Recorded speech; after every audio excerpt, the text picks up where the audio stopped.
Dragon's Dogma is a game I held near and dear to my heart for a long time.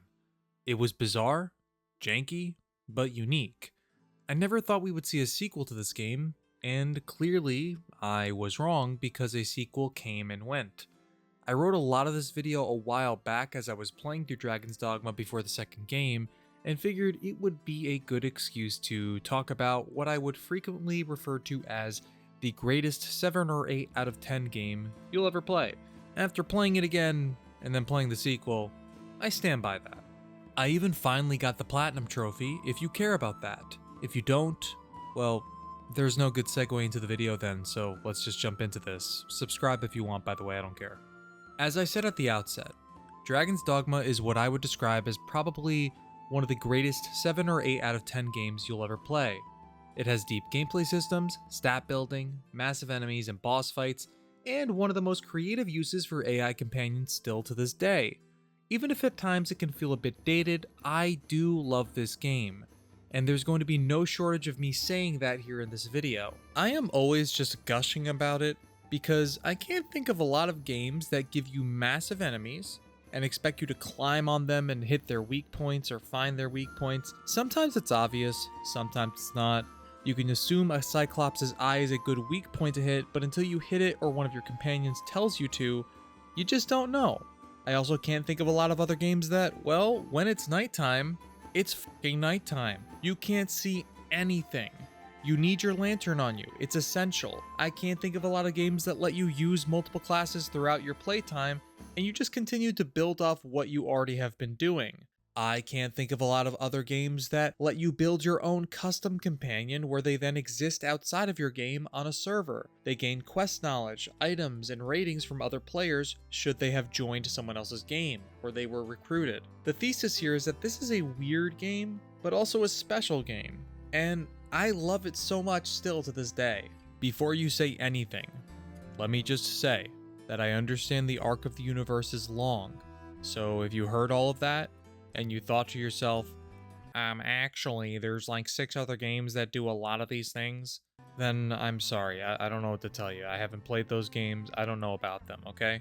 The point is, Dragon's Dogma to me has always been a special game because of all of these things that I just mentioned. And I said it was special a few times now, so you know I have to mean it, right? I mean, come on, why else would I say it a few times? Dragon's Dogma begins by you building a character, of course. That's the first thing. Then once you have done that, you're thrust into the world. A dragon attacks your village, and you grab the rustiest piece of shit sword ever to fight it. It's a valiant effort, but it results in your heart being stolen by said dragon, and then him fucking off for whatever reason. That's gonna be some foreshadowing for later. You awaken surprisingly, making you what the game refers to as an arisen. Now, whomst amongst us can say that about themselves, right? You walk by the stone with some weird patterns on it, and then this guy named Rook joins up with you. He's basically like, "What up, Arisen? You missing that heart?" Haha, yeah, I'm what they call a pawn. You wanna know more? Well, we gotta go to this encampment nearby. So you set off, and that's basically how it goes. You get there, you find another rift stone, and then you are then made to make a pawn. Basically another character companion entirely to follow you around and fight with you. You can make them however you want, big, small, ugly. I feel it always made the most sense to try to pick a different class from your character to kind of vary up your inevitable party of 4, but you can really do whatever you want. Your pawn is then summoned into the world, and now you're out there. You and your little guy, or gal, or person. Admittedly, I was a little nervous going back to this game, mainly because I was worried that it hadn't aged well. Sometimes when you go back to old games, you kind of find, wow, this did not age well at all, and I actually don't like it as much as I did when I first played it, so sometimes it's better just to preserve those memories. Last time I played it a few years ago, I think I did feel a bit burnt out on it. It does take a bit to get into a groove with the game, where you kind of really understand what you're doing and where to go. I'm happy to say, though, that this game holds up better than even I remembered from a few years ago. I mean, it still has its clunky parts, its jank, which I'll elaborate a bit more on later. It can feel a bit slow at times, but I actually found the gameplay to be much cleaner than my memory served. If anyone is keeping score, it's Dragon's Dogma 1. Ryan's memory? 0. The pawn system is probably the coolest thing this game does and something I found to have aged pretty well. Maybe not perfectly, but it's still unique enough where it feels ahead of its time. You make your pawn, choose their look, features, and other things, then you pick their class. From then on, they're yours. This pawn levels with you throughout the game, and you can set certain behaviors for them. What is their priority in battle? How much should they speak? You get ability points per level, and as you level up your own vocation, you also level up your pawns, or you want to level up your own pawns. You can give them various different skills and such. The interesting part here is in how it interacts with the online functionality of the game. Your pawn is always with you, but their data is on a server, where any player can go into the rift and summon your pawn, or someone else's, or just random developer-generated pawns. When you rest at an inn, the server updates, and if someone used your pawn, they can gain quest knowledge as well as be sent back with a gift, and even further be rated by whoever summoned them based on their appearance, helpfulness in battle, or support, and they can even send a pre-written blurb about this pawn back. To this day, I do find this feature of the pawn system to be rather neat. To be able to rely upon random pawns I have summoned in battle, of which you can summon up to 3 with you, or quest help, or hints, or to even have them warning you of certain enemies in the area as they gain area knowledge is rather intuitive and cool. It adds a fun layer to your interaction with the pawns I don't think would exist without it. I would earnestly get lost in quests at times and see pawns in my party have a little icon above their head, and the hint they gave me helped me on the right path. And it didn't feel forced. It was very organic and easily discoverable. If, like me, you have friends who have played the game, you'll always see their pawn in the rift. Now, if your friend hasn't played the game in forever, it'll always be there at level 20, where I'll be like level 100, basically instant killing enemies on the beginning of a hard mode playthrough. But regardless, it always made experimenting with different pawns and trying other people's builds for pawns fun. Of course, not every single one you get is a winner. The AI for pawns I don't always find that intelligent, and that is something that I had hoped the second game would correct a bit more than it did. It did okay, it did a little bit better, but didn't quite get to the point I was hoping it would. Sometimes your pawns will do something crazy and wreck an enemy at an opportune time, and other times they just kind of sit there doing very minimal attacks, meanwhile they sustain tons of damage, forcing you to constantly revive them. But the feature of being able to build your own companion, change them up, build a secondary character basically, almost to complement what your character is, never feels dull. The parts of the pawn system that I think are probably a bit overstated is how intelligent the companions can be. Sure, they call things out for you, but once you have run through the game once or twice, it does reveal the cracks in the armor a bit.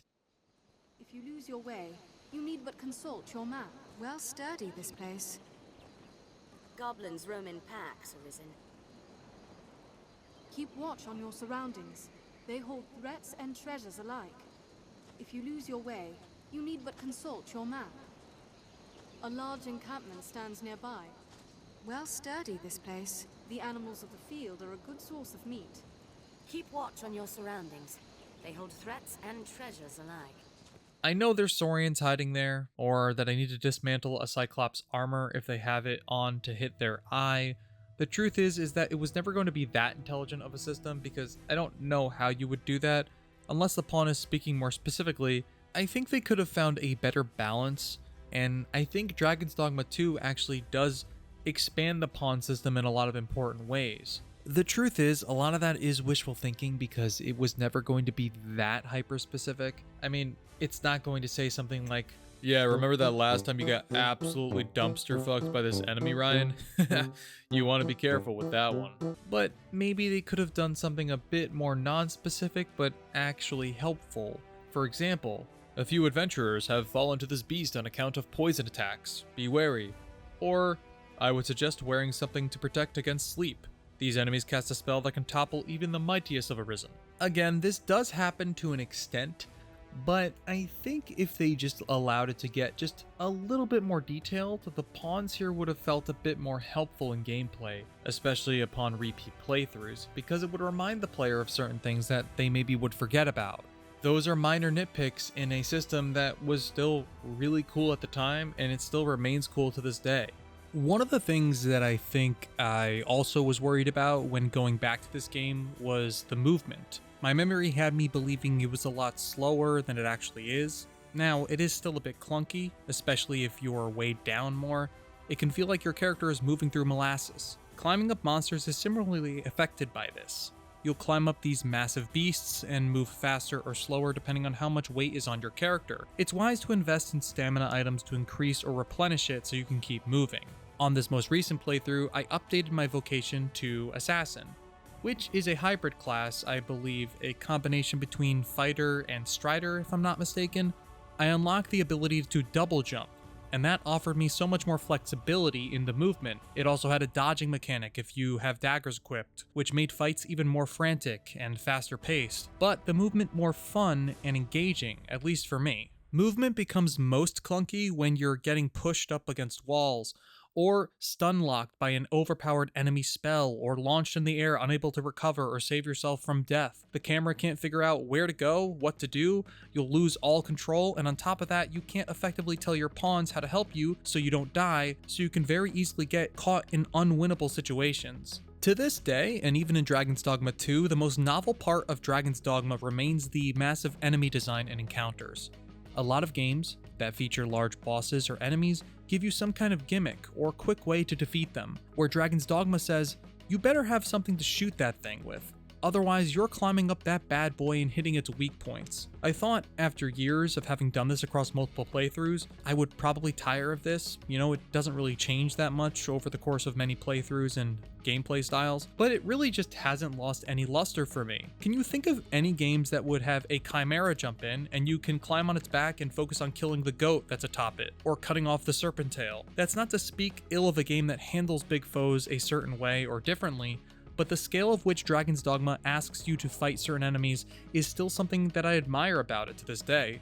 There's no quick time event or sequence of platforms that you have to jump on, there's just a massive leg or arm or a back to climb.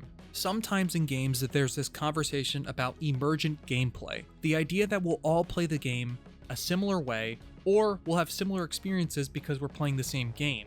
But because of how you engage with these massive hulking beasts and the physics of the game, we'll all have different stories on how we vanquished a foe.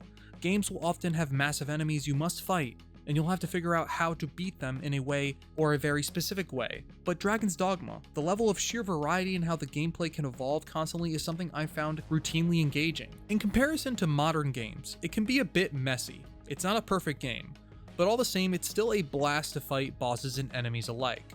I think a lot of modern games can take some cues here from Dragon's Dogma.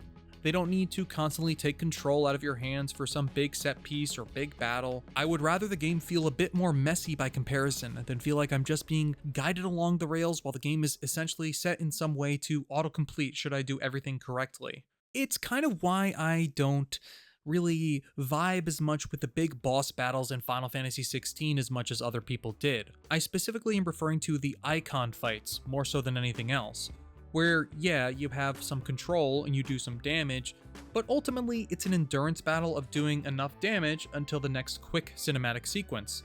So I don't feel as engaged or like I'm really strategizing or thinking too much about what I'm doing. In Dragon's Dogma, I really need to take stock of my inventory, what stats I have, my skills, what pawns I even have. It's pretty simple on a basic level, but if you are ever stuck, you can look up 6,000 different items or build setups that will help you along. For example, maybe you want to cheese it a bit, get some blast arrows, and continue to stun lock a boss, just to get through. I don't know. Or you can get that one ability that lets you really drive your weapon into an enemy's weak spots and cause massive amounts of damage. You should really take advantage of the health items, or curatives, or status effects to replenish your stamina, especially if you do the DLC, Bitter Black Isle. There's never a moment where it feels like they're just holding your hand along or guiding you. You really are always engaged and in control. If something isn't working, you just might need a few new items or skills, or maybe a different class set up entirely to deal with it. The strengths here severely outweigh the messiness that comes out with it. Sometimes you have easy ways, other times you have to think long and hard about what you're doing. I was constantly reminded how dynamic this game can be through my playthrough this year, and I was always invested in changing up how I did things to make my time through it just ever so slightly easier. Even changing your vocation can help a lot, I found. A lot of RPGs give you the choice of a class, and within that you can kind of make a subclass by having abilities or skills not typically your main choice. Think a warrior using magic, for example. Dragon's Dogma has vocations, or classes, and you get a certain allotment of skills and abilities. There are hybrid classes that mix two classes together so you can get the best of both worlds. You're almost encouraged to change your classes at different intervals throughout the game, the best time of which is going to be debated and decided amongst different players. I went from a fighter to a warrior to an assassin this time. Each time I found enjoyment in developing classes and upgrading that vocation and finding ways to deploy or exploit the different builds. Dragon's Dogma thrives off the ability to experiment and be creative. On the surface level, it's action-oriented combat, first and foremost. On another level, it's about managing your stats, items, and abilities, which always made it super engaging, and another part of the game I felt aged incredibly well. There's of course some tweaks that could have been made behind the scenes, I think, to make things a bit easier, because this game is a lot tougher than it should be at times. That's mostly a critique for the early portions of the game when you first start your first playthrough, but once you get to like the level 70s and 80s and 90s and whatnot, even level 100, you're going to be one-shotting enemies even on a hard mode playthrough.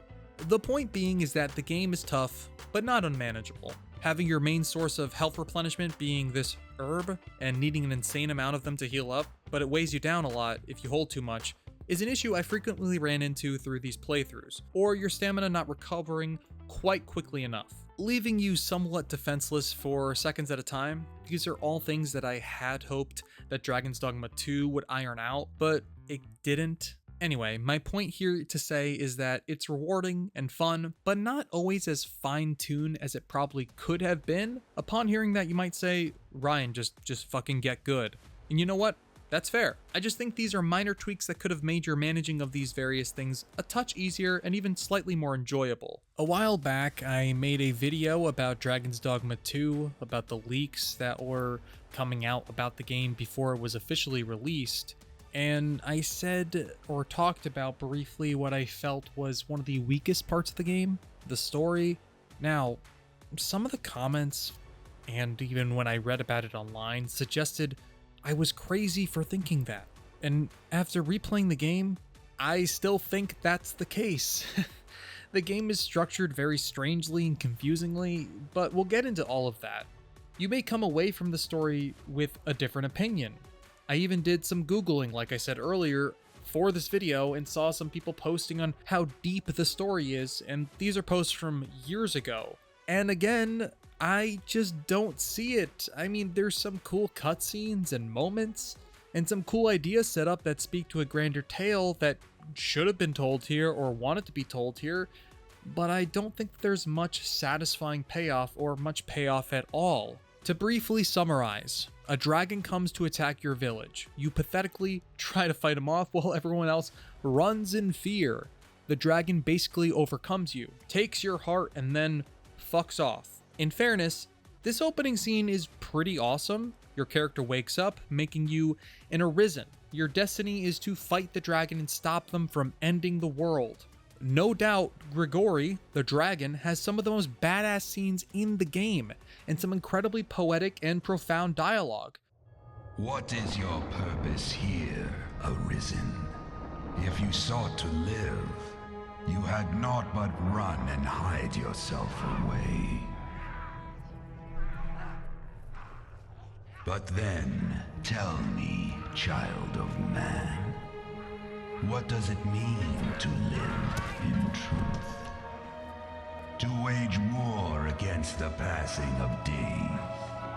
To pray to the unseen for a few breaths more. To raise grand cities from stone and spawn new life in turn.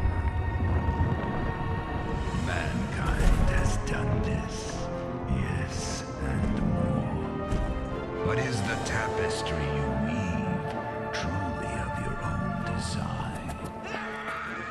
I just found that I didn't really connect with it on a personal level, even in the slightest. I mean, he attacks you, I think, maybe twice in the story, and like I said, most of the game after that, he is just kind of fucking off screen somewhere.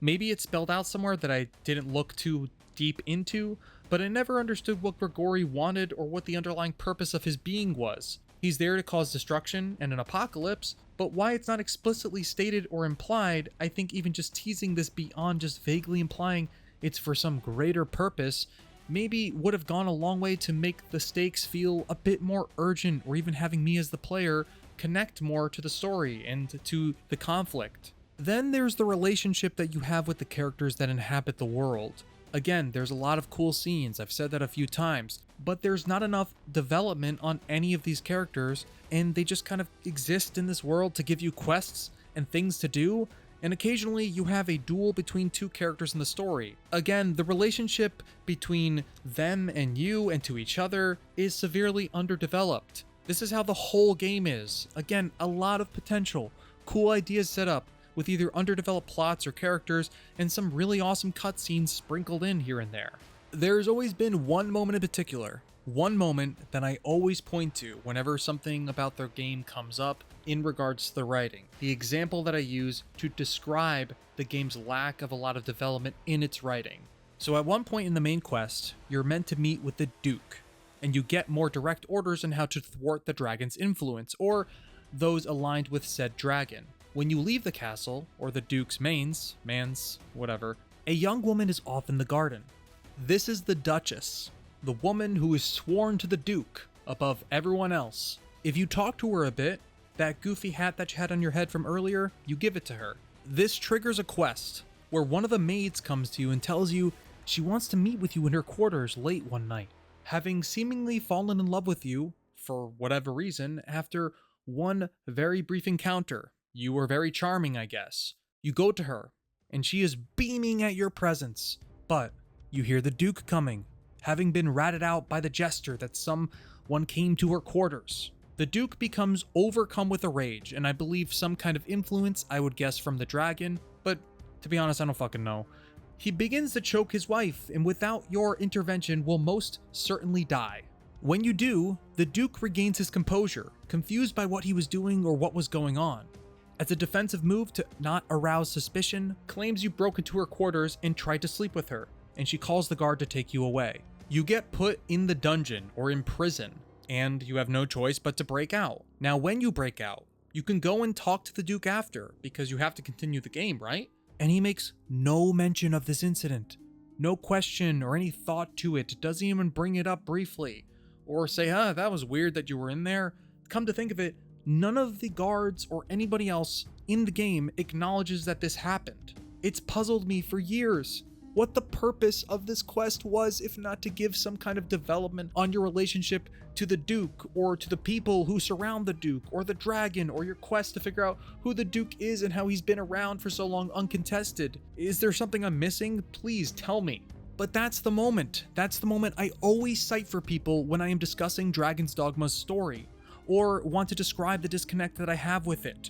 Also, Dragon's Dogma's story is a really hard thing to say in quick succession, or to say on multiple attempts. I've recorded this part like 6 times. Anyway, I respect people's opinion on whether they enjoy the story. It's just not something that ever clicked with me. I'll use another example that is not nearly as glaring as that one, but when you talk to the Dragon Forged, for example, ostensibly a really interesting and cool character who doesn't do much but wax poetic about how he's here to guide fellow Arisen along their path, and how he's been around for over 1,000 years, and will stay around until the dragon is finally felled. That's more or less what he does. He helps you decipher ancient text, since he knows dragon speak, and then he's done after that point. There's a whole lot of characters that exist for one specific quest, only to never be seen or heard from again.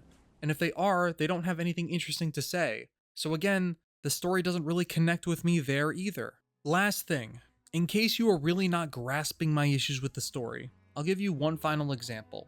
The world itself is not very reactive to the things that are going on. It's an old game, sure, but it doesn't feel like there's tension building in the narrative at all because of this. So when the dragon does show up, you're like, oh fuck, here we go, and then he basically fucks off to some mountain for a bit to wait for you. Okay, fine.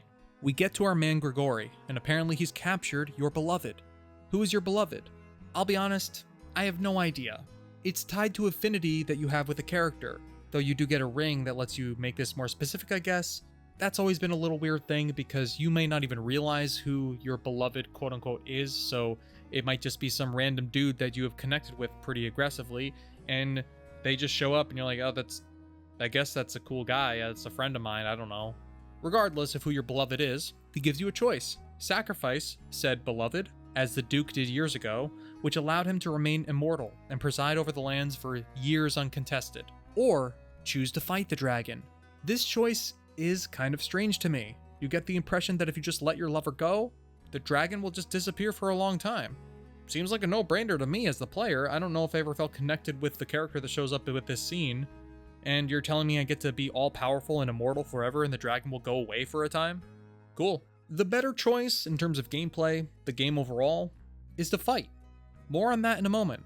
But I appreciate the attempt here, I guess, to have the player make a choice that's not easy and meaningful, but it doesn't really have any weight to it because of the lack of meaningful relationship I have to the character it picks. The endings following this are thematically and presentationally really great, but as a whole, the story is lacking real meat on the bones, so to speak. Not everyone will agree with that, and maybe there's better explanations or reasoning behind what is happening at various points in the story, but I really do struggle to understand what they are. The structure of the game is also very weird and bizarre. Maybe not quest-wise, it's simple enough to understand. You do quests, progress the narrative. It's more the unspoken correlation between progressing story events and doing side quests. Side quests can be very easily locked off to you in the current playthrough if you do certain quests out of order, or if you progress the story too far, or they become available to you later than you would think. Part of the story quests even can be skipped. When you join the Worm Hunt, they give you quests you can accept or complete in any order, but you need not complete all of them if you don't want to. At least there the game warns you to finish all of your quests or your tasks before progressing, but it's still a weird choice nonetheless. To put a slightly positive angle to this is that the game isn't holding the player's hand, telling you where to go or what to do all the time, and its nature, while being unforgiving, is forcing you to think before progressing. It is not incessantly bothering you all the time, not bothering me, telling me what to do or where to go. After all, if you miss something, you can always get to it in your second or third playthrough. The good news being is if you're trophy hunting and you're hunting for that trophy that requires you to complete all quests, it is cumulative across all playthroughs, so you're not required to keep repeating the same quests over and over again. Further, I remember the world being kind of oddly designed, and that remains true here. It doesn't feel like an open world or a big open world game, more like a bunch of paths that are just strung together with some semi-open areas, which you might argue, Ryan, isn't that what an open world game is? And I'll say, I guess, it's just never felt good to explore because there's only a handful of locations, one major city, and a village or two. Navigating before the Dark Arisen expansion was a nightmare also because of having fairy stones that were finite. The good news here is that there's an eternal fairy stone now that is infinite. You can use it as many times as you like, and you can place port crystals across the map, across playthroughs.